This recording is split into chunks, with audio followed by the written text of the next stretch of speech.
Queridos irmãos e irmãs,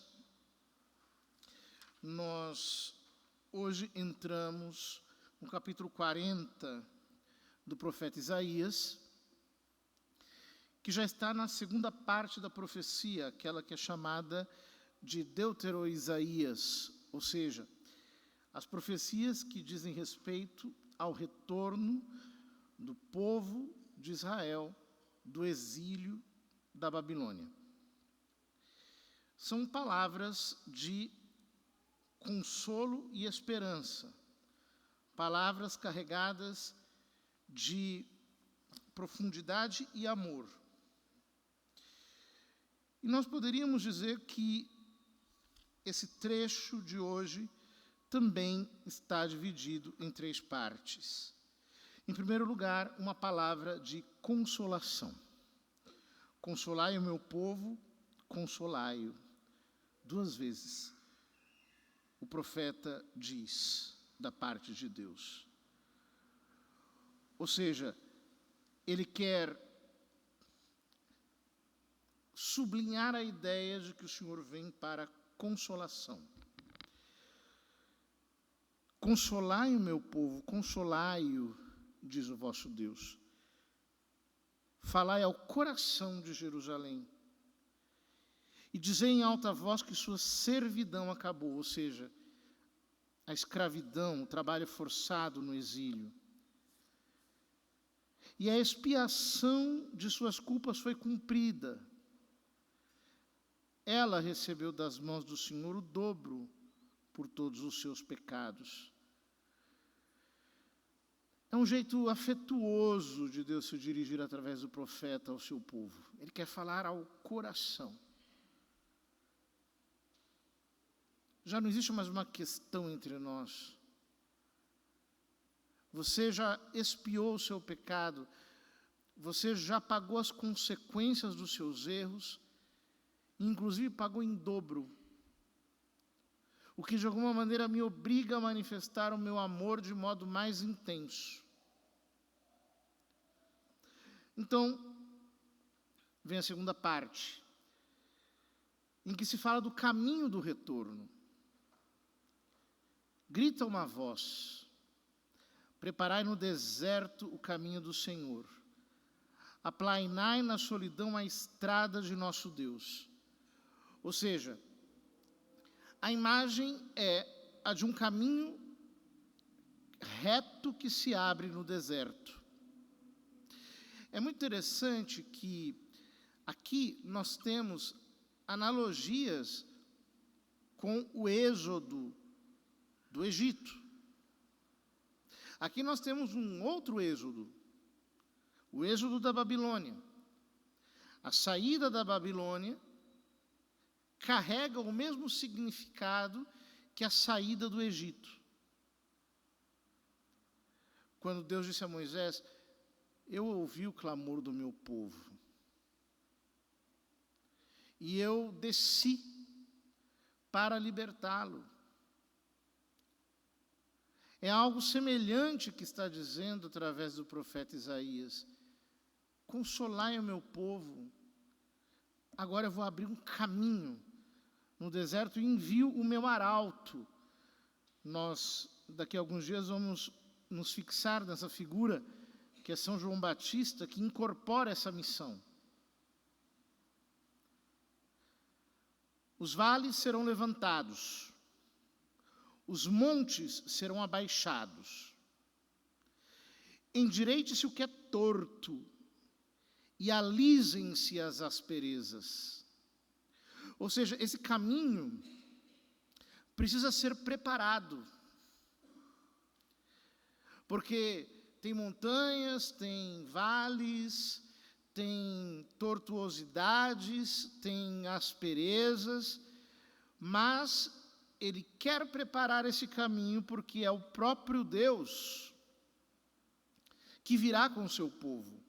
Na profecia de Ezequiel, quando nós abrimos o primeiro capítulo, nós vemos um trono, debaixo do qual as 4 rodas. É um trono que vai e vem. É um modo profético de profeta dizer: Deus vai com o seu povo para o exílio. E agora o profeta Isaías está dizendo, ele volta do exílio com o seu povo. A glória do Senhor então se manifestará, e todos os homens verão juntamente o que a boca do Senhor falou. Dizia uma voz, grita. E respondi, o que devo gritar? A carne é como feno, e toda a sua glória é como a flor do campo. Seca o feno, murcha a flor, ao soprar o Senhor sobre eles. Sim, o povo é feno, seca o feno, murcha a flor, mas a palavra de nosso Deus fica para sempre. Ou seja, o profeta está dizendo que a palavra de Deus vai se cumprir, Deus não muda. Ele não é como a carne que perece, ou como a flor do campo que seca. Ele é o mesmo.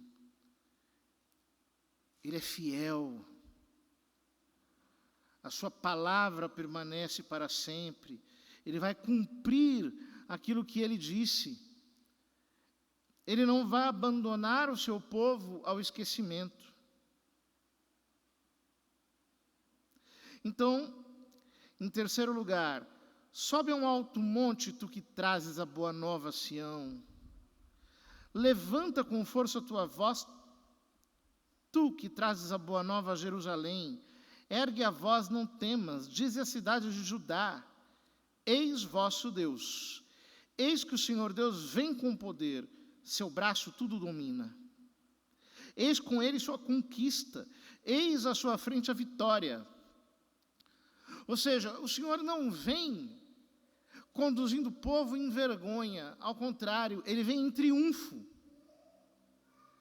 Ele vem de tal modo que o seu povo é como o troféu que está nas suas mãos. E o arauto é aquele que vai correndo na frente para dizer, ele está vindo, o rei está voltando, Israel está voltando do exílio. Deus ouviu a oração do seu povo depois de 73 anos. O povo está de volta para a sua terra. Como um pastor, ele apacenta o rebanho. Isso nos conecta com o Evangelho, em que Jesus conta a parábola do pastor e das ovelhas perdidas. E da única ovelha perdida, aliás. Como um pastor, ele apacenta o rebanho, reúne com a força dos braços os cordeiros e carrega-os no colo. A imagem é uma imagem muito, muito poderosa, porque não é um pastor apenas que carrega uma ovelha. É um pastor que junta com a força do seu braço todas as ovelhas, e ele mesmo se torna, por assim dizer, um redil. É muito interessante que no capítulo 10 de São João, Jesus diz, eu sou a porta das ovelhas, e depois ele diz, eu sou bom pastor. Conheço minhas ovelhas e elas me conhecem. Ou seja, ele é o Deus com um braço forte que junta as ovelhas dispersas e carrega-as ao colo. Ele mesmo tange as ovelhas mães. É uma imagem maravilhosa, em que Deus nos fala de um consolo, de um caminho e de um pastor. E nós podemos pensar em nossa preparação para a segunda vinda do Senhor e para a sua primeira vinda, que celebraremos no Natal, se de fato nós temos deixado Deus nos consolar. Às vezes nós ficamos tão concentrados em Babilônia, na confusão do mundo, nos desencontros, nós ficamos tão perturbados, ansiosos, abatidos, aflitos, angustiados, quando na verdade já é hora de pensar na Jerusalém que desce do alto, que é a nossa mãe. Em outras palavras, nós precisamos deixar que o Senhor nos console com a esperança da sua vinda. Nós não estamos abandonados. Ah, mas parece que Deus está tão quieto. Ele não está quieto. Ele está trabalhando. A esperança precisa trazer esse consolo para a nossa alma. Porque só assim é que nós vamos, olhando novamente para Jerusalém, preparar o caminho. Os montes serão abaixados. Ou seja, os montes do nosso orgulho, os montes da nossa vaidade, da nossa vanglória, da nossa soberba, da nossa autoafirmação, eles precisam baixar. Assim como os vales precisam ser levantados, os vales dos nossos bons propósitos, dos nossos desejos de santidade. E nós precisamos permitir que o Senhor gere em nós esse desejo. Desejos altos, corações ao alto, nos diz a igreja na sua liturgia. Porque quando nós estamos abatidos, nós não temos mais desejo de nada. Nós queremos apenas deixar a vida seguir o seu curso. Mas Ele é o Deus que pode levantar em nós novos panoramas, abrir novos horizontes, fazer com que o nosso olhar se alargue e chegue até o infinito. As asperezas precisam ser tiradas do caminho.